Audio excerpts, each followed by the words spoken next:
Well, hello, beautiful people. Thank you for joining me again, another installment of my paramotor learning journey. This is me getting back at it after being out of it for a couple of weeks. I haven't flown. It had been life had been just busy, taking trips here, there, and going to work and whatnot.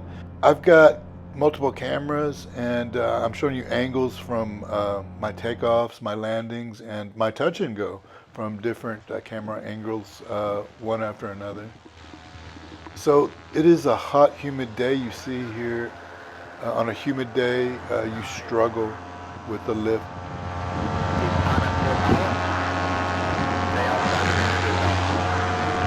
Recording started. Enjoy your flight. Hey George, your selfie stick looks very straight and erect.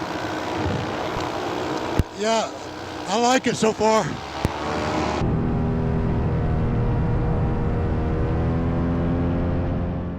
I tell you, I never get tired of flying. I love everything about it.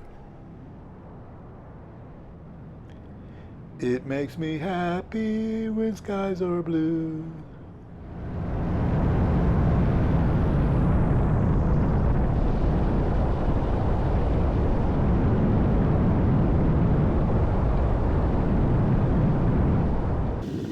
There's my buddy, Charles. We started at the same time. Charles is a hell of a dude. I like knowing him. He's already proven worthy too. He's an EMT, and there was a little accident at the airfield not that long ago, and he was Johnny on the spot to help everybody. So, kudos to Charles.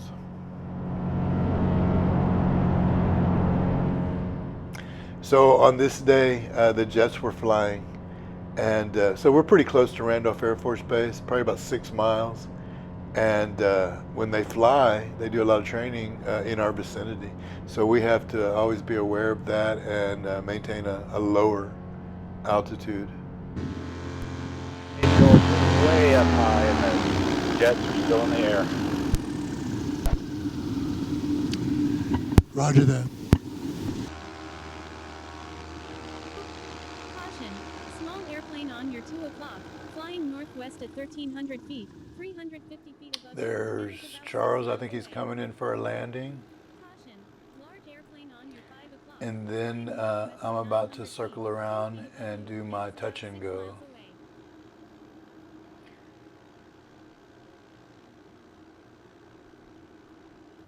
I hear you. What do you got? All right, here's I guess the first view of my touch and I go. want to do a touch and go.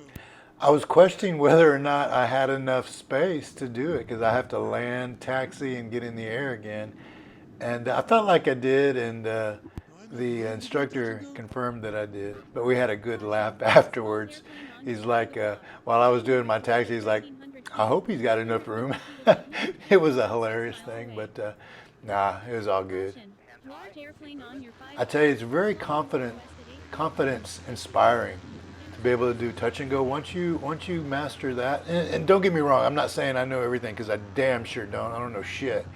But it's confidence inspiring to be able to do a touch and go successfully. And that's not the first time I've done it. One of the other instructors, Mark, walked me through some good touch and goes. I had just gotten away from it for some reason, but practice those all the time. I recommend, and that's what I'm going to start doing too. Look at that beautiful wing control. Pat myself on the back just a little bit.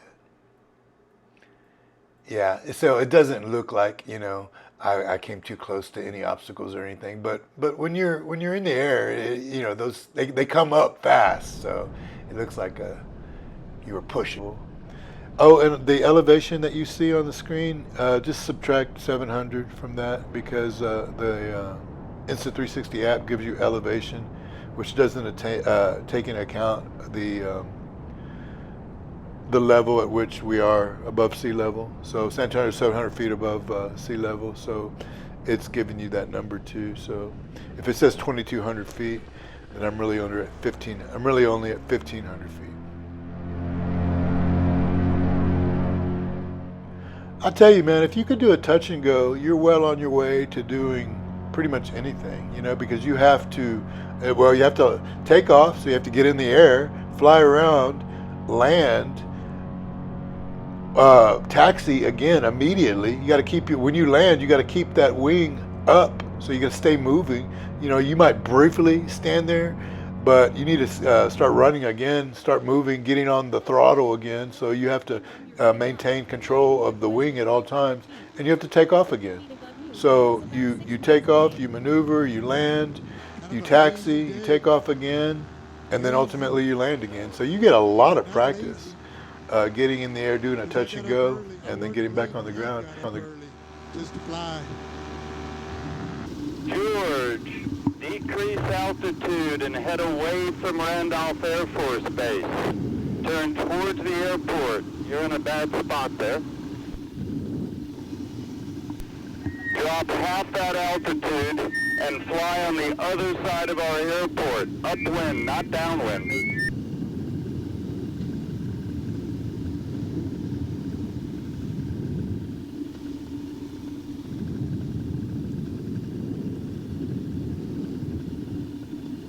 Yeah, you want to be upwind towards the sun. Caution. Large airplane That on your 3 altitude o'clock, or lower. flying northwest at 800 feet, 700 feet below hearing you, you. and is about 6 miles away. And away from San Antonio. So on this occasion, I swear to God, between the two instructors that were overlooking me, they must have told me each 2 or 3 times to drop altitude. And it seems like I'm a bad student or a deviant student, but I just like, I'm not that high. I don't feel like I'm that high. I mean, I know the jets were in the air, but I didn't see them anywhere near my altitude and stuff. Obviously, I don't want to be in the path of the jets, but they kept saying, I guess they just want to keep me safe, but they kept telling me on separate occasions, drop altitude, reminding me that the jets are in the air. I'm like, I know they're in the air, I'm just not that high. And then they were directing me to fly upwind, and that's just to keep me safe. I've seen that bite other pilots already, new pilots already.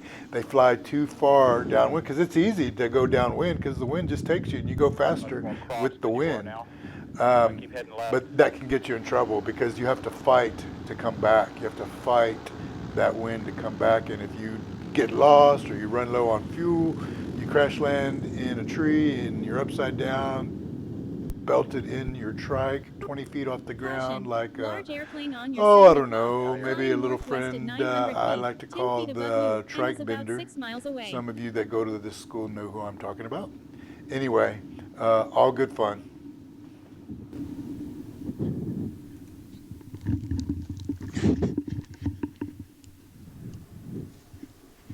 So that was one view of my landing, and as you can see, it went well.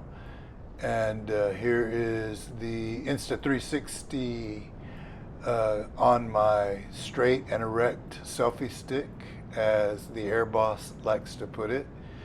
Here's the angle from that, and I'm liking it. I recently started playing with the positioning, the mounting of my Insta360 camera, so this is kind of a cool angle.